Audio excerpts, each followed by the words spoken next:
This is from Just the News. They put in a shocking litmus test.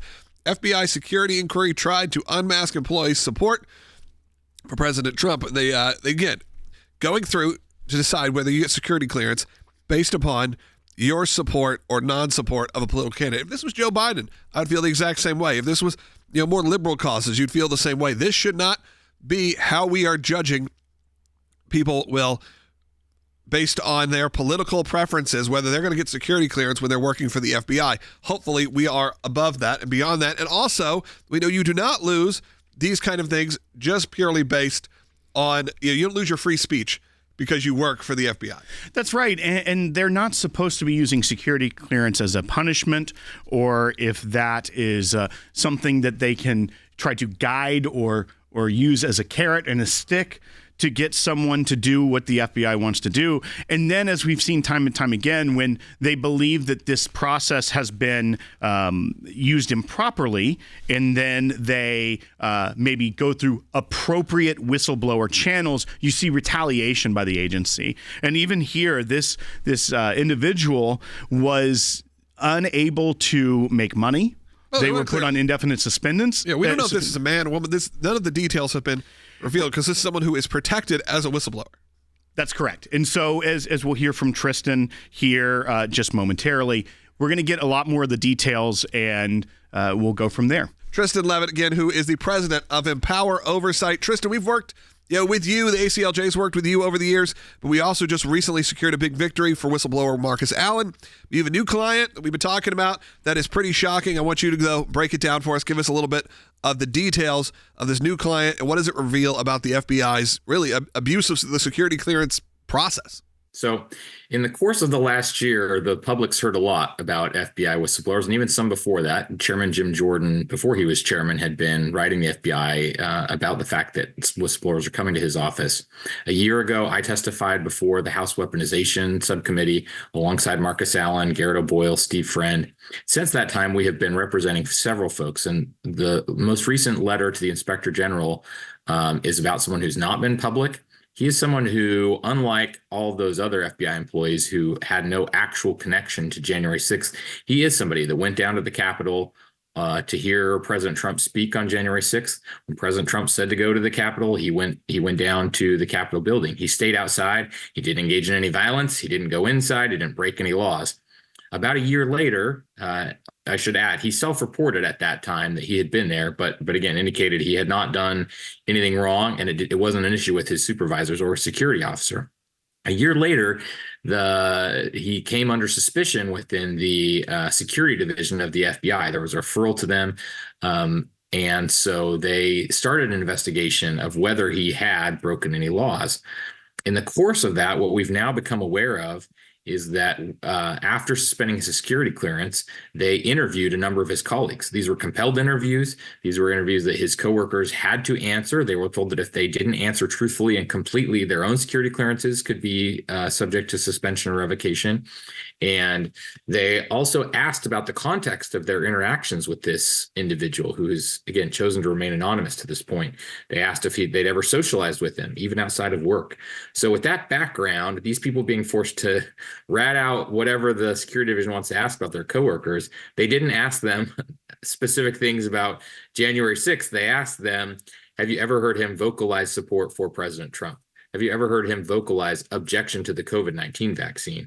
These were completely inappropriate questions for the FBI to be asking about any of its employees, but much less the security division, which, as we've discussed on this show before, has the power of someone's employment. If they revoke your clearance, if they suspend your clearance, you are in an unpaid limbo that can extend for months and months and months.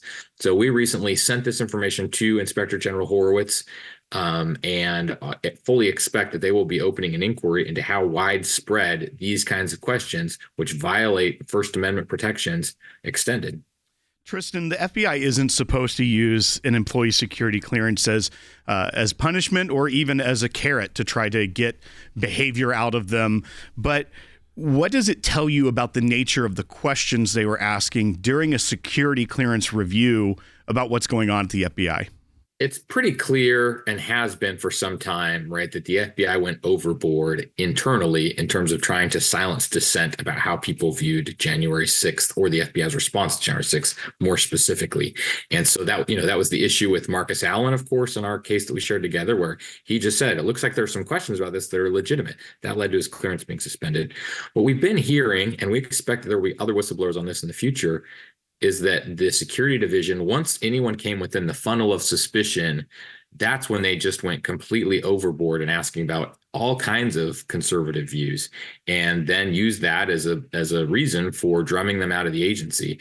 And so it really does look like there was a purge of a number of conservative employees just based on some of these things that were not appropriate for the security division to be looking at. So this is really a problem for the entire security division. And of course, it raises questions about how high up within the FBI they knew about this activity.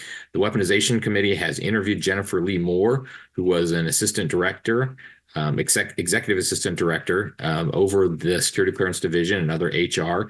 And of course, she was very close with FBI leadership. So what I think we're going to see is a big focus on, did the FBI leadership know that this kind of witch hunting was going on?